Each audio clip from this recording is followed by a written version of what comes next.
আচ্ছা, এই বাইকটা কি বাইক? নাম্বার প্লেট এরকম কালো কালার, কালো কালো করে রাখছে কেন বুঝলাম না। কোনো চাইনিজ ব্র্যান্ডের বাইক হবে মনে হয়।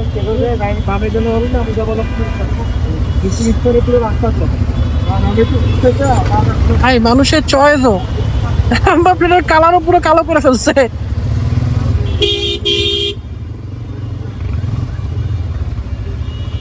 ওরা পারে খালি ঢুকাই দিতে।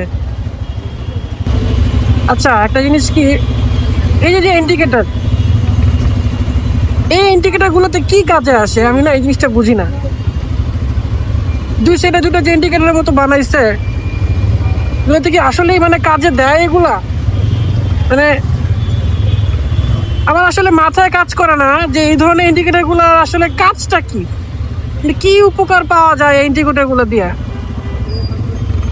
I really don't know. মানে উনি ডানে বামে যাচ্ছে, ইন্ডিকেটর দিচ্ছে না, উঠাট চাপায় দিচ্ছে, তার উপর দিয়ে আর কি ইন্ডিকেটর, সুবহানাল্লাহ মাশাআল্লাহ। আর যে টেল লাইট যে পিছনের, কিছুই বোঝা যায় না। মানুষের রুচির যে কি অবস্থা ভাই, কি বলবো।